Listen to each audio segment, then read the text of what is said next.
How many people actually have good relationships with their mother in law? I've often wondered about that, given my rocky relationship with my mother in law, Mary. Don't get me wrong, I never disliked Mary. In fact, I always wanted to get along with her. But from the very beginning of our marriage, Mary has been bending my intentions out of shape. My husband and I got married 4 years ago. We met through mutual friends and hit it off right away, starting to date. On our third anniversary, he proposed. He's not much of a talker, but he's always been kind and calming, a real rock for me. So when he proposed, there was no hesitation. I said yes, and we happily tied the knot. As for my father-in-law and mother-in-law, I never had any particular thoughts about them. During family meetings, our conversations were always pleasant. No snide comments or anything. I figured we'd just keep a healthy distance and get along fine. Then came our first Christmas after getting married, and that's when the drama started. At the time, I was pregnant with our daughter. While I wasn't showing much yet, I was trying to take it easy because it was my first pregnancy. But when we arrived at my in-laws' house for the holidays, Mary immediately put me to work preparing the Christmas dinner. My husband was busy drinking with my father-in-law, Bob, and didn't notice how I was being treated. Mary had me cooking, cleaning, and running around nonstop. When I tried to rest because of the baby, she would say, "What are you doing just sitting there? You need to know your place. Just because you're pregnant doesn't mean you can slack off." She would force me back to my feet and keep ordering me around. I followed all her instructions, yet the next set of orders came instantly. So much for relaxing during the holiday break. I never expected our first visit to the in-laws' house to be this exhausting. By the time we got back in the car, I was completely drained. My husband should have noticed what was happening between Mary and me, and it frustrated me that he didn't seem to care. But he had been enjoying his time talking and drinking with Bob, so maybe he just wasn't paying attention to me. I couldn't bring myself to confront him about it. After that, our daughter was born, and during the following summer, we went to my parents' house. My parents live about an hour away from our apartment, just like my in-laws, so we visit them every few months. However, Christmas at the in-laws became an annual tradition. But the pressure to visit them more often increased after our daughter was born. It might just be because they want to see her, but for me, it's been a source of stress. Every time I go to the in-laws, I know I won't be able to relax, and Mary will always have some sort of task for me. I knew all too well what I was getting into, and if it were up to me, I wouldn't have gone. But my daughter was still young, and I couldn't just leave her behind. My husband, as clueless as ever, didn't seem to notice that Mary was making my life miserable. The only one who seemed to get it was Bob, but he's practically invisible at the in-laws' house. He never says anything to Mary. Mary knows this, so she doesn't openly harass me when my husband is around. But if Bob is there, she'll make snide remarks. On top of that, she has me prepare meals and then serve them only to my husband and Bob saying, "We'll eat later. We have chores to do." Then she eats in the kitchen, leaving nothing for me. If a situation arises where we all have to sit at the table, she'll eat my portion of the side dishes and say, "Emma, you said you didn't like this, remember?" Saying so, she didn't give me a side dish. My husband will just genuinely look surprised and say, "Oh, you didn't like it?" I'm just genuinely surprised. Mary turns to him and says, "See, you have to keep track. Emma is so picky." Which is nonsense.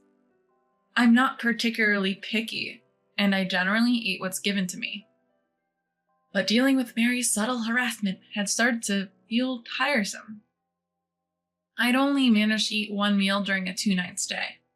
Such things were commonplace. It had gotten so routine that I started bringing my own emergency snacks like sweetbread and cookies whenever I'd go to the in-laws' house. I would just eat them in the kitchen afterwards since no meal was prepared for me anyway. Seeing this, Mary says, "Isn't it a bit much to bring your own food? Shouldn't a daughter-in-law show some restraint?" She mocked me. But by then, I had learned to tune her out to some extent. Sure, it still irritated me, but I no longer felt like a failure as a daughter-in-law. This continued for several years after my daughter was born, and by the 5th year of our marriage, I was pregnant with our second child. We went to the in-laws' house for Christmas that year, as is customary. But for some reason, my husband was acting a bit strange this time. As soon as we arrived at the in-laws' house, Mary was on me as usual. "Emma, can you help with the Christmas dinner?" That's what I was told. Knowing that helping really meant doing it all myself, I simply said, "All right." Just then, my husband, who usually starts drinking with Bob right away, seemed to have been listening to our conversation. "No, Emma can sit. Mom, Emma is pregnant with our second child," he kindly said. Even so, when I tried to speak, my husband sharply snapped, "Just sit down," he yelled. I was shocked to see him so furious. It was unlike his usual calm demeanor. However, just as I was about to sit, Mary chimed in. "Look, things go faster when women handle these tasks. Emma helps me every month, so just sit down, okay? Come on, Emma." Unable to do anything else, I ended up being bossed around by Mary as usual. But today was different. My husband seemed off.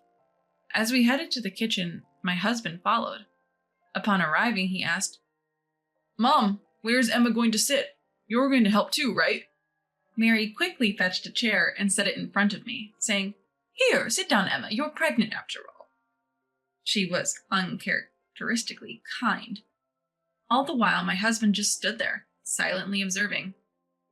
Although he didn't interfere, he watched us intently. But Mary grew restless and tried to get my husband out of the room by suggesting, "Why don't you go have a drink with Dad?" My husband, however, didn't budge. Our daughter's fussing caught Mary's attention. "Listen, Betty's crying. Go soothe her."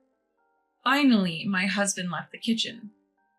Immediately, Mary sighed and said, "Oh, I'm tired. Emma, just finish the rest yourself. Stand up. Pregnancy isn't an illness." She snatched the chair from me and sat down. But Mary's relief was short-lived. My husband returned carrying our daughter. Mary, caught off guard, tried to stand up and ended up falling with the chair. My husband glared at her. "Why are you sitting, Mom, while Emma is standing?" he said in a cold voice. Frantically, Mary answered, "Oh, my back just started hurting a bit. I just switched places for a second." She hurriedly returned the chair to me. Thanks to my husband's supervision, Mary actually helped with the Christmas dinner prep, and we finished in half the usual time. Still, my husband remarked, "This was much quicker than usual, even though you both should be working on this every year." He made such a mysterious comment.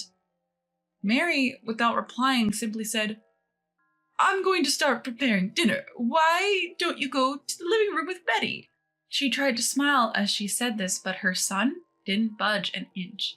Instead, he said, "Mom, why don't you want me in here? Is there something you're trying to hide?"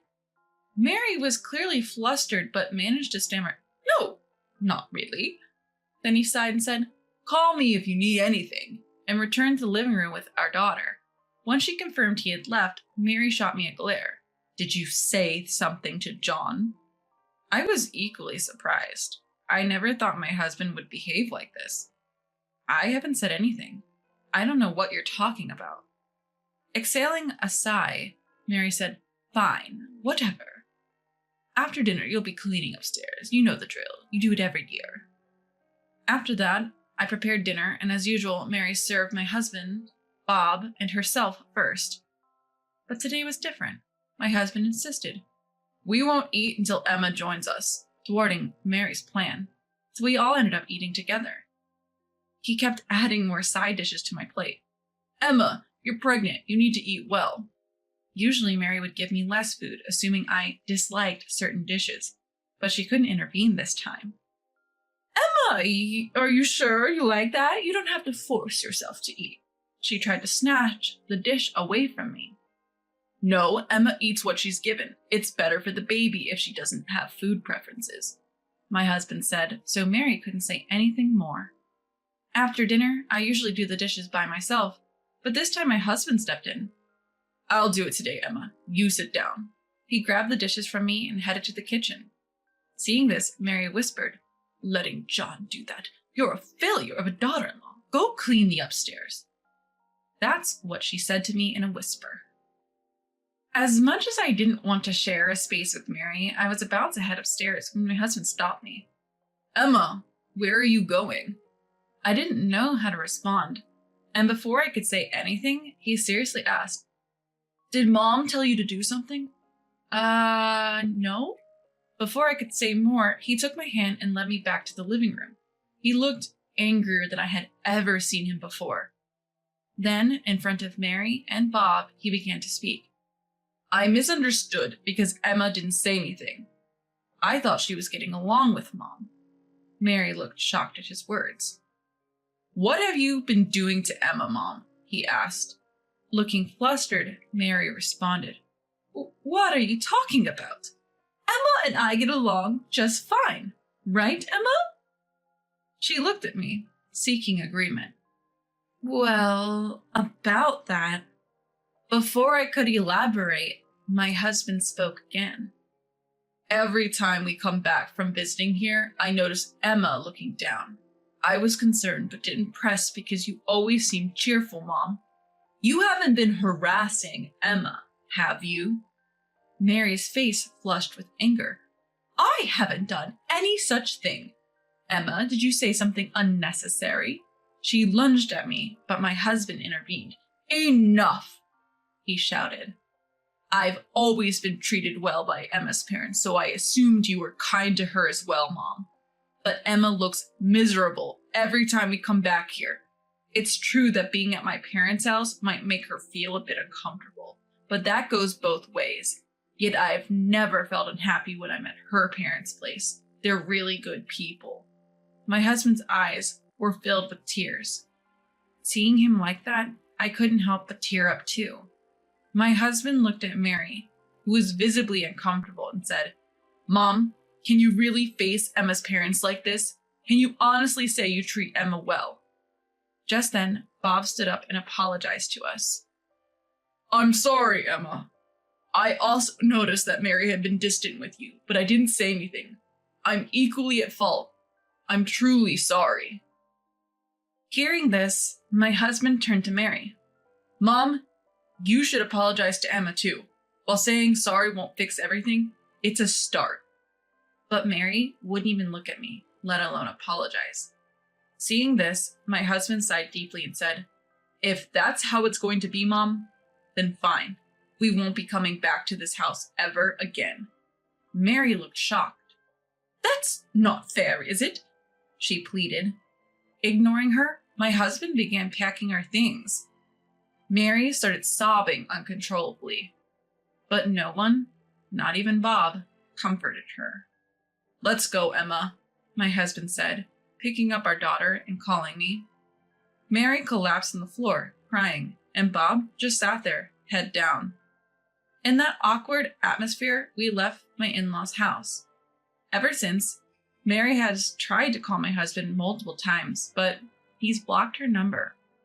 He's cut off all ties with his parents' home and hasn't been back. Instead, we've been visiting my parents more frequently. At first, my parents were puzzled by our increased visits, but they welcomed us warmly each time. My husband often says, Emma's parents are truly wonderful people. I think he feels guilty for the tough times I endured at his parents' home, but I'm not concerned anymore.